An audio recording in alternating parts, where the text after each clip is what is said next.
Boruto anime has been around for almost 5 years, and I've been talking about the Boruto anime for 5 years. I've talked about it extensively, I've reviewed every single episode, I've seen all the arcs that have come from this show, and I feel like I know what I'm saying when I am talking about this show. And the thing that I want to say mostly is I don't remember anything that happens in any of the previous arcs. And I think the main reason why I started to really feel like that is because of the most recent arc that we've been having for the past couple of weeks, where Boruto and the gang go back to the Mist Village and they interact with previous characters that were established in a previous arc. But I remember nothing about them. I didn't know any of their character traits. I don't even remember any of their names. I just knew that they were established before in the past, and the only reason why they're important is because they're the wielders of the Seven Ninja Swordsman's blades. And that's basically all I knew about them. I didn't know anything about them, so I wanted to go and look back at some of the previous arcs that occurred back in previous episodes, and I went all the way back to the beginning, to the very first episode, with the first arc, and ultimately, most of it is pointless. Most of the first arc is pointless because it's focusing on this purple mist thing that Boruto later on in the arc calls a ghost, and it's possessing people, making them go insane, and it's ultimately taking people's chakra because of reasons. Later on, at the very end, we realize that it's Sumire, who is the class president of his class, that is causing all these problems to occur. She's the one taking all their chakra, and she's giving it to this beast called Nue, and basically the whole plan was to absorb a whole bunch of chakra and then blow itself up, killing everyone in the village. And that's the first arc. That's all that happens. That's what occurs, and honestly, it's not really that important, because Sumire as a character barely shows up every now and then, and when she does show up, she's either very boring because of who she's with, or she's just kind of there in the background and she doesn't get any character development in any specific way. Her main thing is that she has Nue, but we barely see Nue as well, and whenever we do, nothing really happens with it. Like, the whole time, after a certain point in the show, she stops being a ninja and she starts working on, like, scientific tools. And so she disappears for a while, so that's fair. She supposedly left to gain more control of Nue because she doesn't really have proper control of her, basically, summoning creature. But we don't see any of that, and she doesn't really show off or explain what she actually did in order to gain better control of it. So what's important from this first arc? Well, what's important from this first arc is that it establishes Mitsuki as one of the main cast members. It shows off that Boruto has the Jogan, which is directly and insinuated to be directly linked to the Otsutsuki, and it establishes that the Otsutsuki, in a multitude of different ways, are still around. They still have a presence, and they're planning something in the near future. That's basically it. That's the takeaway from the first arc. It's not entirely bad, but it's kind of just underwhelming for the first arc. In comparison, when you look back at the first arcs of Naruto Shippuden, it's slow, it's boring, it tries to establish side characters, but the side characters aren't really established too well. They're kind of just whatever. It doesn't really do a good job of introducing the characters in the world properly. It sort of feels like that it's trying to, you know, get us back to speed of where the direction for the series is going to be going. What's the next arc? Shin Uchiha, which the stuff with Shin Uchiha is basically just an adaptation of a novel that came out a few years ago prior to this arc coming out. And again, it's not bad, but Shin Uchiha sucks as a villain. His Mangekyo Sharingan ability fucking sucks ass, or it kind of just seems that way because he doesn't do anything impressive with it. Sarada gets her Sharingan. Sasuke, you know, shows back up. At the very end, Shin Uchiha has like little clone versions of himself that go and like hang out with Kabuto, and they're being raised by like Kabuto, and then we never see them ever again. So who knows what actually happened to any of the fucking like clones that belong to Shin Uchiha. We have no idea what happened to them. The next arc after that, I mentioned it before, but they go to the Mist Village. We meet Kagura, who's related to Yagura, and Yagura was one of the previous Jinchuriki and also one of the former Mizukage. And he ends up being one of the wielders for one of the 7 blades of the 7 Ninja Swordsmen of the Mist. And we get introduced to a couple of the other 7 swordsmen. And that's basically it. I don't really remember what happened in this arc because it's just kind of whatever. Basically, there's just this guy who looks like Kisame, but he's not Kisame. I don't even know if he's directly related to him in any specific way. He's trying to do some fucking crazy bullshit in the Mist Village, and then he gets stopped. That's it. That's all that happens. Couple episodes go by, a bunch of pointless stuff that doesn't really amount to anything and doesn't serve anything to the main plot. And then we get to the next arc where we have this gang who I don't remember what their names are, and it focuses on Shikadai, and I like Shikadai. I think he's a pretty interesting character. But what ends up happening in the arc? We meet someone who has ice release powers, which is kind of strange because anyone who had ice release powers are all supposed to be dead. The last person that we saw had ice powers had to be reanimated because he died in the first arc of Naruto. But whatever, I guess there's someone who has ice powers, but we never see him again. So whatever, you kind of just forget that he even exists. More bullshit, stupid filler episodes that don't matter to the main plot in any specific way and just drag out like the main interest and the main thing that's going on in the background. What's the next arc? The retelling of the Boruto movie. And yeah, for what it's worth, it actually is entertaining, and it's actually super fucking important, because it's the main plot right in the forefront for people to have an interest in. Characters are better established, characters are better developed. Boruto is better developed as a main character, and he's significantly more interesting. And we get one of the best episodes of this entire show, which is episode 65. And for good fucking reason, it's because it involves Naruto and Sasuke working together to fight the bad guy. And it looks incredible. It's animated super well. And like I said, it's one of the best episodes of this entire series. The next episode focuses on Mitsuki, and he disappears from the Leaf Village for reasons that I don't really remember. Actually... So I just looked up what the arc was about, and it's basically just... It's an arc centered around Mitsuki, and Mitsuki is an interesting character regardless because of his ties to a specific character. And basically it's just him trying to find himself, trying to find his own identity, trying to find his own self-worth. And that's the whole focus of the arc. He's just trying to find who he is. So this is a massive arc for a character who needs massive character development, because most of the time, what does Mitsuki do, even to this day? He just hangs around Boruto. He's just Boruto's second in command. He's basically the world's biggest Boruto simp, and that's basically all he is.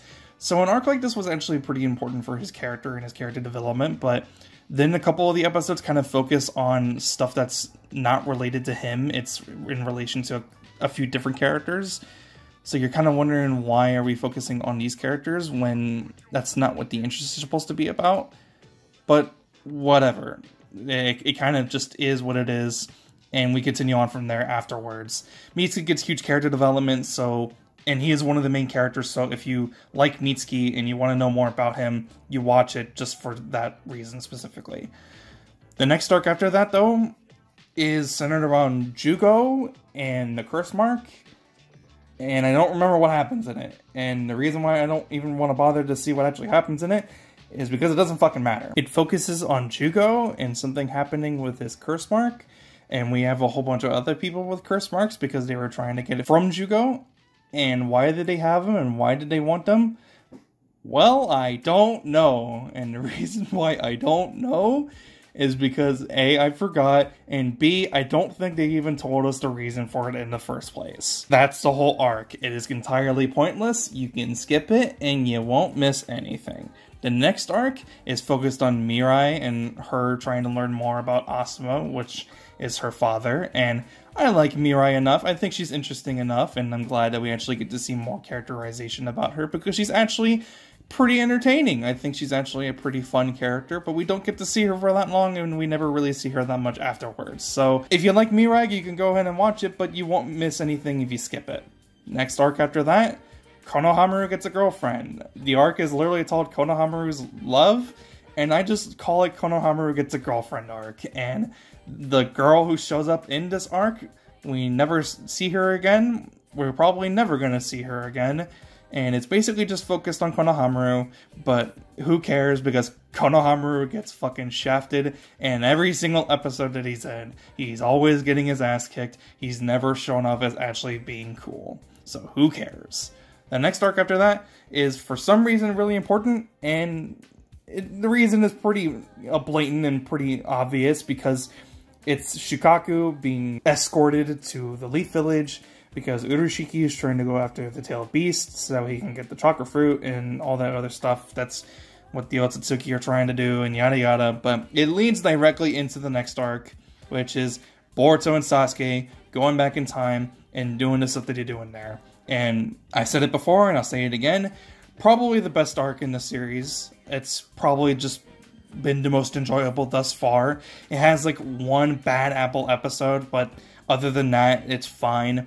The whole thing is actually genuinely enjoyable. It has some of the best moments that I've seen in this entire show so far, with great moments with Boruto, with Naruto as a kid, Boruto meeting his uncle for the first time, and even moments where Jiraiya and Sasuke are talking together, and Jiraiya, not being a fucking idiot, is figuring out the identity of Sasuke and who he is, and the relation, and why they're there, and why they're so powerful, and yada yada. We get to see Jiraiya again, and seeing Jiraiya again is always awesome. So the arc overall is super good. Like I said, one bad apple episode, but other than that, it's fine. It's actually super good.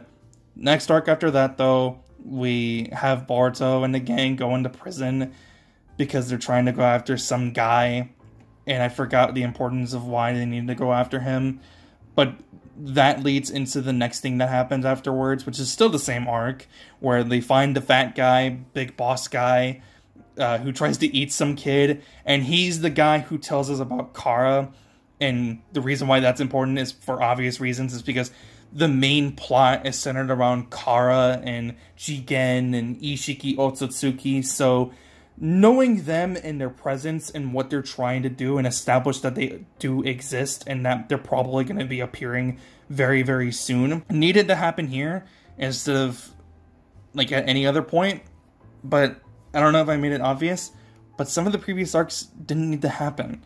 So all of this could have happened much sooner, but instead they didn't do it. And that's the main problem with all these arcs, because from here onward, it's like you can watch all these episodes from here onward. You'll miss a lot of things if you skip stuff, because it's super important, because it has to do with the Kara organization, and the Kara organization is linked to Jigen, and Jigen is linked to Ishiki Otsutsuki, and Ishiki Otsutsuki is linked to Kawaki, and Kawaki is super important because we see him at the beginning of the first episode of the series, because he fucking is attacking the Leaf Village and destroying the Leaf Village. And the Karma Seals are super important because it involves resurrecting back the Otsutsuki had previously died, because Boruto has one, he's got the fucking eye thing that he's got, and a whole bunch of other shit that happens here, that's established here, is super important, and you have to watch all this.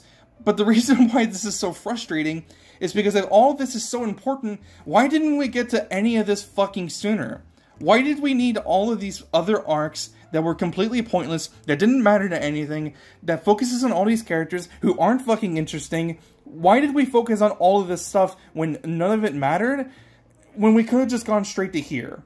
Right, we could have just gone to all of this much sooner. If you wanted to do some of the other, like, filler arcs that you did that, like, pads the time and pads the series, you could have done that, but you could have just made them so much shorter. You could have made them a little bit less important than they actually are. But instead, you have all of these arcs that are super interesting, that have very little character development, that have very little, like significant moments that are actually super entertaining and super worth watching.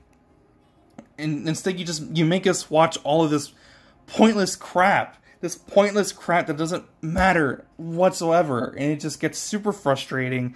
Talking about it actually gets me super frustrated. Ultimately, my points and why I'm saying all of this is that the Boruto anime sacrificed good pacing and good storytelling for the sake of the manga. I think it's pretty evident that the manga is pretty significantly forward ahead than the anime, and that's because the anime decided to push back a lot of plot important details for the manga to go ahead forward. And yeah, like I said, it sacrifices good pacing and good storytelling just for that. Anime for any popular series is basically just a glorified advertisement for people to go buy the manga, and that's fine, but the way that you have to go about it shouldn't diminish the storytelling. It shouldn't diminish the pacing of what we're viewing, because if you do that, it leaves people aggravated at the pacing and how things are going. Does any of this take away from the stuff that actually is genuinely good about this show? No, not at all. But does it make it more frustrating when it takes too long to actually get to the interesting stuff? when they have to pause in the middle of all the interesting stuff going on for stuff that is seemingly pointless and doesn't really contribute much to the main plot. Yeah, it's very frustrating, and it's very frustrating for me, especially because Boruto has a lot of really good moments going on, and it was getting really, really good with Kara and Jigen and Ishiki showing up. And I was trying to convince a couple of my friends who got me into the Naruto series altogether. I've been trying to get them to start watching it, and they've just been really reluctant about it, and it's because of the problems that they had early on with a lot of these arcs that just feel like they're filler, a lot of these arcs that are just there for padding, a lot of the arcs that just feel like they don't really matter a whole lot and don't really do a whole lot for the characters to begin with. Yeah, it may be frustrating, but I think people are starting to see that the series does offer a lot in terms of characters and in terms of a lot of really cool moments that really stick with you. And I think that's the main takeaway from it. Ultimately, the point of the video was to see how much of previous arcs actually mattered to the main story. And spoilers, there was quite a bit, but most of it just didn't really matter. And the stuff that doesn't seem like it matters somehow seemingly comes back to actually mattering in the end anyways. The Boruto series is trying to do something different, and it's trying to change the characters in the world as we know it. And some people don't want to accept it, but I'm more inclined to give it a chance. If it makes sense and if it's enjoyable, then I'm willing to, offer my patience. But a lot of people can't really do that, and that's perfectly fine. But yeah, that's pretty much all I really have to say. Just like whatever you like. There's a lot of arcs that you probably shouldn't view, because if it doesn't really matter or contribute much, then you just skip it altogether. It's like all the filler from Naruto and Naruto Shippuden. Just try to figure out a way and figure out what does and doesn't matter. And just good luck from there if you're going to get into this show. And if you want to get back into the show, then obviously, you're going to figure it out. Anyways, that's the end of the video. If you liked the video, be sure to leave a like. And if you want to see more, be sure to subscribe. I'll see you guys next one. In terms of what type of video I'm going to make next week, I have an idea that I got some stuff working around in my brain that I was mentioning with a friend of mine last night. So if that happens, it happens. But whatever. That's besides the point. Let's go ahead and wrap it up. I'll see you guys next one. I'm out. Peace.